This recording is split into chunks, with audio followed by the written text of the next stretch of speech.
नमस्कार, आप देख रहे हैं के न्यूज नेशनल और मैं हूं आपके साथ में शोभित पाठक। तो रुक करते हैं महत्वपूर्ण सुर्खियों पर। वेस्ट बंगाल की खाड़ी में साइक्लोनिक प्रेशर से इंडो गैंगेटिक प्लेन में हुई बारिश से कई दिनों से रुका हुआ प्रदूषण कम हो रहा है। पंजाब में विधानसभा चुनाव सिर पर है और मुख्यमंत्री चरणजीत सिंह चन्नी चुनावी यात्रा पर हैं। वह लगातार पूरे प्रदेश में घूम घूम कर चुनावी रैलियां कर रहे हैं। बीसीसीआई ने विराट कोहली को भारत की वनडे टीम के कप्तान पद से हटाकर बागडोर रोहित शर्मा को सौंप दी है। बॉलीवुड एक्ट्रेस जैकलिन फर्नांडिस 200 करोड़ की मनी लॉन्ड्रिंग केस में प्रवर्तन निदेशालय की रडार पर है। कोरोना के खतरे के बीच कांग्रेस 12 दिसंबर को जयपुर में बड़ी रैली करने जा रही है। रैली से कोरोना के खतरे के बाद अब कांग्रेस प्रदेशाध्यक्ष गोविंद सिंह डोटासरा ने कोविड प्रोटोकॉल का पालन करने का तर्क देते हुए बचाव किया है। वेस्ट बंगाल की खाड़ी में साइक्लोनिक प्रेशर से इंडो गैंगेटिक प्लेन में हुई बारिश से कई दिनों से रुका हुआ प्रदूषण कम हो रहा है और कई शहरों सहित दिल्ली में धीरे धीरे हवा के स्तर में सुधार हो रहा है। बुधवार को दिल्ली में 31 जगहों पर हवा का स्तर खराब और 8 जगहों पर मध्यम दर्ज किया गया। पर्यावरण विशेषज्ञ सचिन पवार ने बताया कि दिल्ली में वेस्ट बंगाल की खाड़ी में साइक्लोनिक प्रेशर का असर कम पड़ रहा है। इस कारण दिल्ली में अनुमान के अनुसार बारिश नहीं हुई है। दिल्ली में छिटपुट बारिश हुई है और तेज हवा चली, जिसका असर यह है कि हवा के स्तर पर थोड़ा बहुत जो गुणवत्ता है हवा की वो साफ हो रही है। पवार ने बताया कि हिमालय से आने वाली ठंडी हवा के कारण थर्मल इन्वर्जन होने के कारण दिल्ली में 10 दिसंबर से फिर से प्रदूषण का बढ़ना शुरू होगा। आईजीपी में हुई अच्छी बारिश के कारण अब हिमालय से अब ठंडी हवा आएगी और सुबह के तापमान को कम करेगी। इससे 10 दिसंबर से थर्मल इन्वर्जन होगा और प्रदूषण फिर से बढ़ने लगेगा। दिल्ली एनसीआर में बढ़ रही प्रदूषण के स्तर को देखते हुए एयर क्वालिटी कमीशन ने कड़ा रुख अख्तियार किया है। दिल्ली एनसीआर में 12 दिसंबर तक अब केवल ग्रीन फ्यूल और सीएनजी से चलने वाली फैक्ट्रियों को छोड़कर सभी अन्य तरह के फ्यूलों से चलने वाली फैक्ट्री को बंद कर दिया गया है। बताया जा रहा है कि air commission flying squad order के कंप्लायंस को जमीन पर चेक किया जाएगा। खास बात यह है कि नोएडा की संदीप पेपर मिल भी बंद होगी। पेपर मिल कोयले से संचालित होती है। पंजाब में विधानसभा चुनाव सिर पर है और मुख्यमंत्री चरणजीत सिंह चन्नी चुनावी यात्रा लगातार कर रहे हैं। वह पूरे प्रदेश में घूम घूम कर चुनावी रैलियां कर रहे हैं और प्रत्येक विधानसभा क्षेत्र को फंड भी दे रहे हैं। इसी क्रम में वह आज विधानसभा क्षेत्र पायल पहुंचे, जहां वह अनाज मंडी में कांग्रेस के पहली बार विधायक बने लखवीर सिंह लखा की तरफ से बुलाई गई जनसभा को संबोधित किया। यह जनसभा पायल कस्बे में ही करवाई गई, जिससे हजारों वर्करों के जुड़ने की उम्मीद की जा रही थी, जिसमें काफी हद तक वो सफल भी रहा है। मुख्यमंत्री चरणजीत चन्नी रैली से कोई बड़ा ऐलान तो नहीं करा, क्योंकि इसके बाद कैबिनेट की बैठक होनी संभावित है। पंजाब में अध्यापक, एनएचएम मुलाजिम, पीएसयू कर्मी और पीआरटीएस जो मुलाजिम है वो हड़ताल पर है, जिसको देखते हुए सीएम चरणजीत चन्नी उनको साधने के लिए हर संभव कोशिश करते हुए दिख रहे हैं।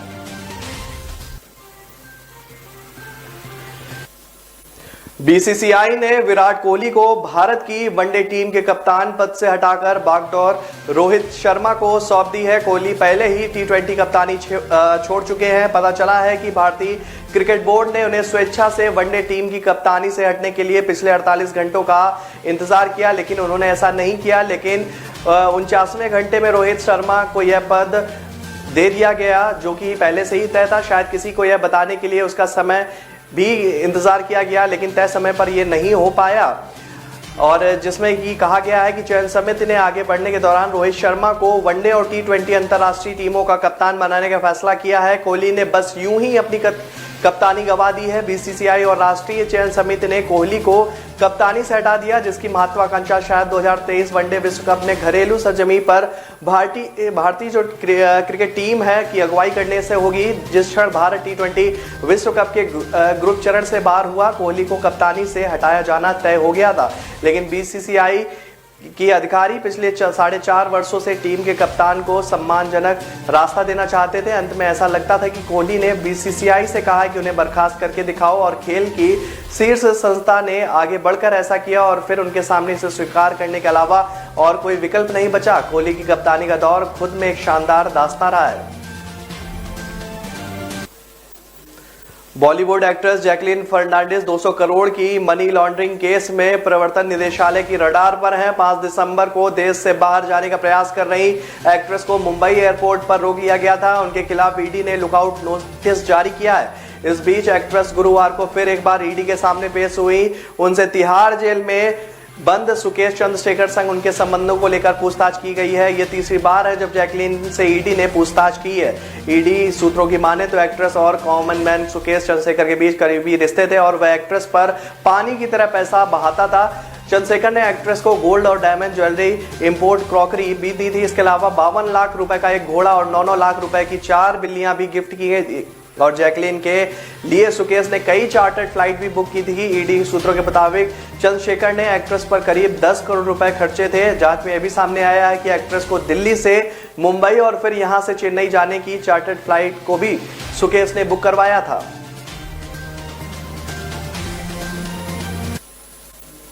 कोरोना के खतरे के बीच कांग्रेस 12 दिसंबर को जयपुर में बड़ी रैली करने जा रही है। रैली से कोरोना के खतरे के बाद अब कांग्रेस प्रदेशाध्यक्ष गोविंद सिंह डोटासरा ने कोविड प्रोटोकॉल का पालन करने का तर्क देते हुए बचाव किया है। कांग्रेस प्रदेशाध्यक्ष गोविंद सिंह डोटासरा ने रैली से कोरोना फैलने के सवाल पर कहा, जो भी रैली में आएगा वो डबल वैक्सीनेटेड होगा। रैली में आने वाले के वैक्सीन कि उनको दोनों डोज लगी होनी चाहिए। अगर दोनों डोज नहीं लगती है तो रैली में आने के लिए आरटीपीसीआर टेस्ट की नेगेटिव रिपोर्ट लाना अनिवार्य होगा। डोटासरा ने कहा कि रैली में यह हम सुनिश्चित करेंगे कि बिना वैक्सीन लगाए कोई रैली नहीं आएगा। यह सुनिश्चित होगा कि हर व्यक्ति मास्क लगाकर रैली में आएगा। रैली में नो मास्क नो एंट्री का नियम लागू होगा। रैली में आने वालों को चेक पोस्ट पर ही चेक किया जाएगा। रैली के एंट्री पॉइंट पर भी चेक किया जाएगा। रैली के लिए 2 लाख मास्क की व्यवस्था भी की गई है। बिना मास्क एंट्री नहीं दी जाएगी। कोविड प्रोटोकॉल का पूरी तरह से पालन किया जाएगा। कांग्रेस रैली में 1 लाख से ज्यादा की भीड़ जुटाने का दावा कर रही है। सबसे बड़ा सवाल यह है कि हजारों लोगों के रैली में आने पर जांच की व्यवस्था कैसे पूरी हो पाएगी। इतनी बड़ी तादाद में आने वाले लोगों को दोनों डोज लगी है या नहीं है जांचने के लिए बहुत वक्त लगेगा। रैली वाले दिन एंट्री गेट पर सर्टिफिकेट जांचने में भी कतारें लगने की संभावना है। इससे सोशल डिस्टेंसिंग नहीं रह सकेगी। ऐसे में प्रदेशाध्यक्ष के दावे पर सवाल उठ रहे हैं।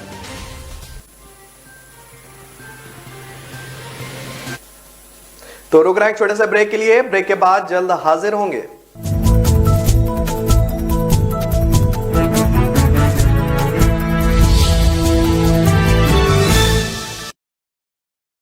न ऐश का न द्वेष का, यह दंगल है देश का। सुलगती समस्याओं के झुलसते सवालों का होगा दंगल देश का।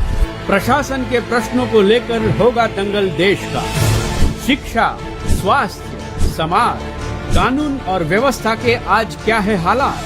सोमवार से शुक्रवार रोज रात 8 बजे जलपा क्षत्रिय के साथ दंगल देश का।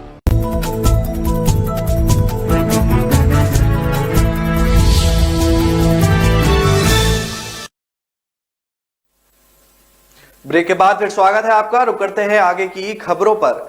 डॉक्टरों की हड़ताल अब दिल्ली के दूसरे अस्पतालों तक भी पहुंच गई है। बृहस्पतिवार से राजधानी में मरीजों को स्वास्थ्य सेवाएं लेने में और भी मुसीबतों का सामना करना पड़ रहा है, क्योंकि दिल्ली सरकार के 5 बड़े अस्पतालों में भी रेजिडेंट डॉक्टर हड़ताल पर जा रहे हैं। मौलाना आजाद मेडिकल कॉलेज के करीब 4000 रेजिडेंट डॉक्टरों ने 9 दिसंबर से हड़ताल पर जाने की घोषणा कर दी है। इसका असर लोक नायक अस्पताल, GB Pant super speciality, Maulana Azad दंत चिकित्सालय, गुरु नानक नेत्र चिकित्सालय इत्यादि पर भी पड़ेगा। मौलाना आजाद मेडिकल कॉलेज के आरडीए उपाध्यक्ष डॉक्टर आकाश यादव ने जानकारी देते हुए बताया कि ओपीडी के साथ साथ आपातकालीन सेवाओं में भी रेजिडेंट डॉक्टर शामिल नहीं होंगे। अभी तक दिल्ली के सफदरजंग, आरएमएल और लेडी हार्डिंग मेडिकल कॉलेज में ही डॉक्टरों की हड़ताल के सबसे गंभीर असर देखने को मिल रहे थे, लेकिन अब दूसरे अस्पतालों में भी मरीजों के लिए मुसीबत खड़ी हो सकती है। डॉक्टरों की चेतावनी पर मौलाना आजाद ने मेडिकल कॉलेज प्रबंधन ने सभी वरिष्ठ डॉक्टरों के अवकाश रद्द कर दिए हैं। सभी फैकल्टी को सुबह 9 बजे उपस्थित रहने के निर्देश जारी हुए हैं। साथ ही आपातकालीन चिकित्सा जारी रखने के लिए अलग अलग विभाग से एक फैकल्टी डॉक्टर को तैनात करने के लिए भी कहा गया है। हालांकि रेजिडेंट डॉक्टरों का कहना है कि किसी भी अस्पताल में बिना उनके स्वास्थ्य सेवाएं सुचारू रूप से नहीं संचालित हो सकती, इसलिए जब तक केंद्र सरकार अपना अड़ियल रवैया नहीं छोड़ेगी और काउंसलिंग नहीं कराती है तब तक हड़ताल जारी रहेगी। उधर बुधवार से देर शाम सूचना मिली है कि पूर्वी दिल्ली के सबसे बड़े जीटीबी अस्पताल में भी रेजिडेंट डॉक्टर हड़ताल पर जा सकते हैं। देर शाम तक डॉक्टरों की बैठक चल रही है, जिसमें आगामी विरोध प्रदर्शन को लेकर रणनीति पर चर्चा की जा सकती है।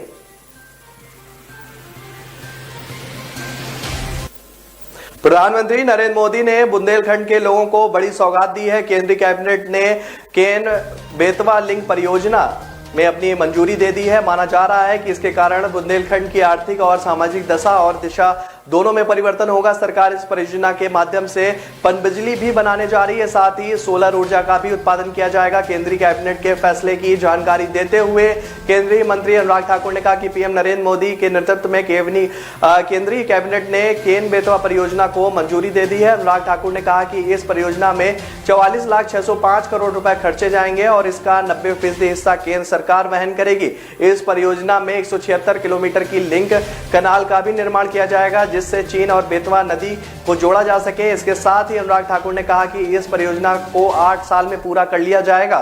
केन बेतवा परियोजना के फायदे को बताते हुए केंद्रीय मंत्री अनुराग ठाकुर ने कहा कि इससे बुंदेलखंड को फायदा मिलेगा। इस परियोजना से उत्तर प्रदेश के बांदा, महोबा, झांसी और ललितपुर जिले को फायदा मिलेगा। इसके साथ ही मध्य प्रदेश के टीकमगढ़, पन्ना, छतरपुर, दमोह, सागर और दतिया जिले को भी फायदा होगा। इसके साथ ही मध्य प्रदेश के शिवपुरी, रायसेन और विदिशा जिले में भी जल की आपूर्ति की जाएगी।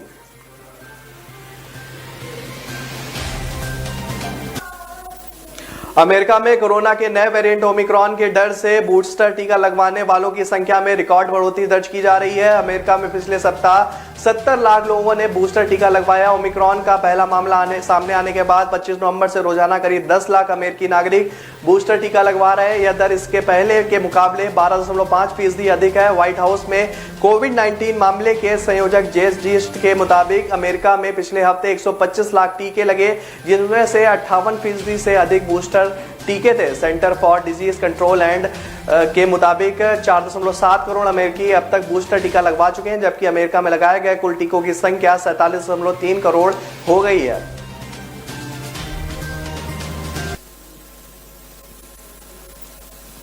बीजेपी ने आज से सभी 6 क्षेत्रों में होने वाले अनुसूचित जाति के प्रबुद्ध वर्ग के सम्मेलन को शुरू कर दिया है। अवध क्षेत्र के सम्मेलन लखनऊ में पार्टी ऑफिस पर हुआ, जिसमें प्रदेश अध्यक्ष स्वतंत्र देव सिंह और केंद्रीय राज्य मंत्री कौशल किशोर भी शामिल हुए। अखिलेश यादव के लाल टोपी के बयान पर केंद्रीय राज्य मंत्री कौशल किशोर ने कहा कि लाल टोपी तो उनके माफिया गुंडा टाइप लोग जिन्हें वह पार्टी में शामिल कराते हैं वह पहन लेते हैं। कुछ लोग जो पहले से ही मारपीट करते थे अभी से गुंडागर्दी कर रहे हैं। लाल टोपी खोपड़ी पर लगाते ही लेकिन उनके लोग सर से लाल खून बहा चुके हैं, फिर लाल खून बहाने की तैयारी कर रहे होंगे, इसलिए इस तरह की बात कर रहे हैं। उन्होंने दावा किया कि इस बार लाल टोपी नहीं बल्कि बीजेपी की सरकार आएगी। बीएसपी के राष्ट्रीय महासचिव सतीश चंद्र मिश्रा के 86 सुरक्षित सीटों पर आज से सम्मेलन करने को लेकर भी कौशल किशोर ने निशाना साधा। उन्होंने कहा कि सम्मेलन करें, लेकिन एससी के लोग बड़े पैमाने पर बीएसपी का साथ छोड़ चुके हैं। यह एक विडंबना है कि अनुसूचित जाति का सम्मेलन करने के लिए कोई अनुसूचित नेता के जाने की बजाय सतीश चंद्र मिश्रा जी जा रहे हैं। यह अनुसूचित जाति के लिए सबसे बड़ी विडंबना है। रोहित शर्मा दक्षिण अफ्रीका दौरे में विराट कोहली की जगह भारत के वनडे टीम की कप्तानी करते नजर आएंगे। 2023 वर्ल्ड कप को ध्यान में रखते हुए रोहित को यह जिम्मेदारी दी गई है। 2023 वनडे वर्ल्ड कप के लिए रोहित अपनी टीम तैयार करना चाहेंगे, जो भारत को तीसरी बार यह ट्रॉफी दिला सके। इसके लिए उनके पास काफी समय भी है। 2017 में भारत की वनडे कप्तानी संभालने वाले विराट का रिकॉर्ड काफी बेहतर है, लेकिन वो कोई आईसीसी टूर्नामेंट नहीं जीत पाए। वहीं उनकी जगह रोहित को भी नया कप्तान बनाया गया है, जिसका आईपीएल रिकॉर्ड बेहद शानदार है। लंबे समय से कयास लगाए जा रहे थे कि विराट टी20 के बाद वनडे की कप्तानी भी छोड़ सकते हैं और रोहित को यह जिम्मेदारी दी जा सकती है। टीम इंडिया के पूर्व कोच रवि शास्त्री ने भी ऐसे संकेत दिए थे। अब भारतीय क्रिकेट बोर्ड ने इस पर आधिकारिक मोहर लगा दी है। आईपीएल में एक कप्तान के रूप में रोहित का रिकॉर्ड बेहद शानदार है। उन्होंने अपनी कप्तानी में 5 बार मुंबई इंडियंस को विजेता बनाया है। वहीं विराट कोहली अब तक एक भी बार अपनी टीम को खिताब तक नहीं पहुंचा पाए। कोहली की गैर मौजूदगी में जब भी रोहित को भारत की कप्तानी करने का मौका मिला तब उन्होंने शानदार प्रदर्शन किया है। रोहित ने 2018 में भारत को एशिया कप और निदाहास ट्रॉफी में जीत दिलाई थी। इस दौरान उनकी कप्तानी काफी चर्चा में रही थी। तो रुक रहे हैं छोटे से ब्रेक के लिए। ब्रेक के बाद जल्द हाजिर होंगे।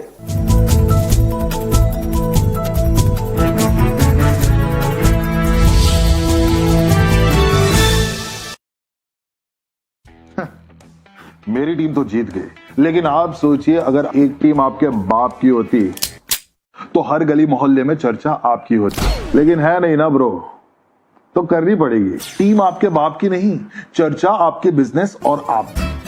इसीलिए brand spot 365 bro, India's most trusted branding app. Brand spot 365 देता है हर बिजनेस की प्रमोशनल पोस्ट, फेस्टिवल ग्रीटिंग्स और वीडियोस। ईयरली सब्सक्रिप्शन सिर्फ 4,999 में। तो what are you waiting for bro? Download now और शुरू कीजिए आपके बिजनेस का प्रमोशन। ब्रांड स्पॉट 365 आसान है ब्रो।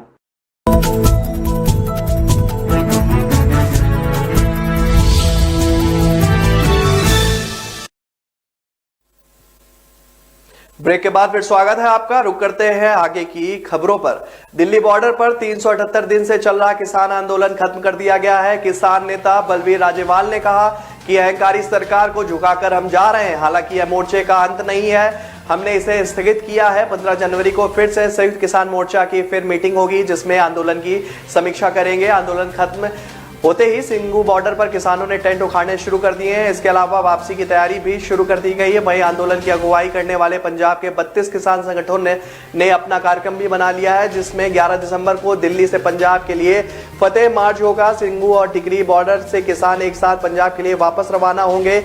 13 दिसंबर को पंजाब के 32 संगठनों के नेता अमृतसर स्थित श्री दरबार साहिब में मत्था टेकेंगे। उसके बाद 15 दिसंबर को पंजाब में करीब 116 जगहों पर लगे मोर्चे खत्म कर दिए जाएंगे। हरियाणा के 28 किसान संगठन भी अलग से रणनीति बना चुके हैं। केंद्र सरकार ने इस बार सीधे संयुक्त किसान मोर्चा की 5 मेंबरी हाई पावर कमेटी से मीटिंग की। हाई पावर कमेटी के मेंबर बलवीर राजेवाल, गुरनाम चढ़ूनी, अशोक धावेवाल और युद्धवीर सिंह और शिव कुमार कक्का नई दिल्ली स्थित ऑल इंडिया किसान सभा के ऑफिस पहुंचे, जहां वीडियो कॉन्फ्रेंसिंग के जरिए केंद्रीय गृह मंत्रालय के अफसर भी जुड़े। सबसे बड़ा पेच केस पर फंसा था, जिसे तत्काल वापस लेने पर केंद्र राजी हो गया।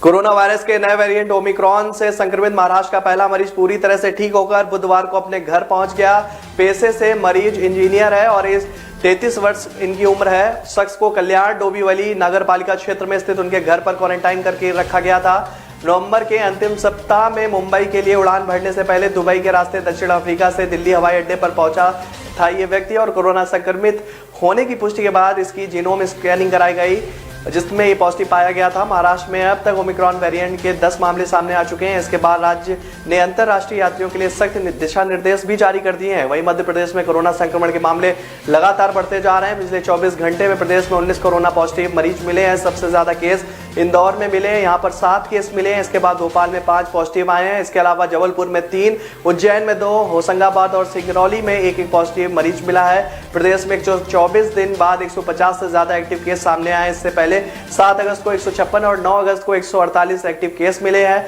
हेल्थ मिनिस्ट्री के आंकड़ों के मुताबिक देश में पिछले 24 घंटे में कोरोना के 9,419 मामले दर्ज किए गए और 159 लोगों की मौत हो चुकी है। वहीं 8,251 लोग ठीक भी हो चुके हैं। फिलहाल देश में एक्टिव केस की संख्या 94,742 है और रिकवरी रेट 98.36% पर बना हुआ है। देश में अब तक 130.39 करोड़ लोगों को वैक्सीन की दोनों डोज लग चुकी हैं। कोरोना की वजह से देश में 4,74,111 लोगों की मौत हो चुकी है। दिल्ली की रोहिणी कोर्ट के रूम नंबर 102 में ब्लास्ट होने से हड़कंप मच चुका है। इसके बाद से न सिर्फ कोर्ट में चल रही मामलों की सुनवाई को तत्काल रोक दिया गया, बल्कि दिल्ली पुलिस और फॉरेंसिक टीम जांच में जुट गई है। वहीं इस घटना में कोर्ट नंबर 102 का नायब कोर्ट तहसील पुलिसकर्मी भी घायल हो चुका है, जिसे अंबेडकर अस्पताल में भर्ती कराया गया है। दिल्ली पुलिस के मुताबिक रोहिणी कोर्ट में जो धमाका हुआ है वो लो इंटेंसिटी बम ब्लास्ट है या एक तरह का क्रूड बम है। वहीं मौके से आईईडी, एक्सप्लोजिव और टिफिन नुमा चीज भी मिली है। दिल्ली पुलिस की स्पेशल सेल जांच कर रही है। वहीं एनएसजी को भी मौके पर बुला लिया गया है। दिल्ली पुलिस की स्पेशल सेल जांच से पता चला है कि रोहिणी कोर्ट के अंदर कथित तौर पर लैपटॉप धमाके के बाद सफेद पाउडर जैसा कुछ सामान बिखरा पड़ा हुआ मिला है और फाइल में कोई कानूनी दस्तावेज या कोर्ट समेत कोई भी दस्तावेज नहीं मिले हैं, बल्कि सफेद खाली पन्ने मात्र मिले हैं। इनसे कई तरह के सवाल भी खड़े हो रहे हैं। वहीं तमाम मामलों की पड़ताल की जा रही है। इस समय दिल्ली पुलिस की स्पेशल सेल के साथ एनएसजी और फॉरेंसिक टीम ने कोर्ट रूम में डेरा डाला हुआ है। कर्नाटक में आज ओमिक्रॉन को लेकर कैबिनेट की बैठक हुई। बैठक के बाद सीएम बसवराज बोम्मई ने बताया कि तकनीकी सलाहकार समिति के अध्यक्ष डॉक्टर सुदर्शन ने हमें स्थिति के बारे में जानकारी दी है। सीएम ने कहा है कि चिंता की कोई बात नहीं है, हमारे मंत्रियों ने विशेष टीकाकरण अभियान जारी रखने का सुझाव दिया है। वहीं गोवा में ओमिक्रॉन वेरिएंट के संदिग्ध मामले सामने आए हैं। राज्य के मुख्यमंत्री प्रमोद सावंत ने भी बताया कि संदिग्ध संक्रमित रूस से दिल्ली होकर गोवा लौटे हैं। उन्होंने कहा कि अभी सीधे तौर पर इसे ओमिक्रॉन का मामला नहीं कहा जा सकता है, उनकी रिपोर्ट का इंतजार किया जा रहा है। सभी को आइसोलेशन में रखा गया है। सीएम सावंत ने कहा है कि पैनिक खड़ा करने की कोई भी जरूरत नहीं है। मैं लोगों से वैक्सीन लगवाने की अपील करता हूं। कई राज्यों में ओमिक्रॉन के मामलों को देखते हुए केंद्र ने राज्य सरकार से ओमिक्रॉन संक्रमित सभी पेशेंट को अलग अलग आइसोलेशन फैसिलिटीज में रखने का निर्देश दिया है। हेल्थ सेक्रेटरी राजेश भूषण ने राज्यों और यूटीएस को लिखे लेटर में यह सुनिश्चित करने के लिए कहा है कि ओमिक्रॉन संक्रमितों में कोई भी क्रॉस इन्फेक्शन ना हो। वहीं दूसरे पेशेंट और स्वास्थ्य कर्मियों में ओमिक्रॉन फैलने से रोकने के लिए पर्याप्त सावधानी बरतने का भी निर्देश दिया गया है। संसद के शीतकालीन सत्र में गुरुवार को रक्षा मंत्री राजनाथ सिंह ने तमिलनाडु में किन्नौर में हुए समीप हेलीकॉप्टर हादसे पर बयान दिया। इस हादसे में प्रमुख रक्षा अध्यक्ष विपिन रावत, उनकी पत्नी मधुलिका रावत समेत 11 अफसरों का निधन हो गया था। लोकसभा में हादसे पर बयान देते हुए रक्षा मंत्री ने कहा कि जनरल रावत एक कार्यक्रम को संबोधित करने के लिए शेड्यूल्ड विजिट पर थे। रक्षा मंत्री ने कहा कि बुधवार को करीब 12:08 पर उनके हेलीकॉप्टर से संपर्क टूट गया था। उन्होंने कहा कि एयर मार्शल मानवेंद्र सिंह की अध्यक्षता में जांच के आदेश दे दिए गए हैं। रक्षा मंत्री ने बताया कि ग्रुप कैप्टन वरुण सिंह फिलहाल लाइफ सपोर्ट सिस्टम पर है और उनको बचाने की हर पूरी कोशिश की जा रही है। उन्होंने बताया कि जांच दल कल ही वेलिंगटन पहुंचा था, जांच शुरू कर दी गई है। सिंह ने बताया कि इस घटना में जनरल विपिन रावत, मधुलिका रावत और brigadier LS Lidder, lieutenant colonel Harjinder Singh सहित बाकी के 8 लोग भी शहीद हो गए हैं। उन्होंने बताया कि CDS जनरल विपिन रावत का अंतिम संस्कार पूरे सैन्य सम्मान के साथ किया जाएगा। अन्य सैन्य कर्मियों का भी अंतिम संस्कार उचित सैन्य सम्मान के साथ किया जाएगा। इसके साथ ही लोकसभा ने दुर्घटना पर 2 मिनट का मौन भी रखा। तो फिलहाल इस बुलेटिन में मेरे साथ इतना ही। आगे की खबरों के लिए बने रहिए के न्यूज नेशनल के साथ। नमस्कार।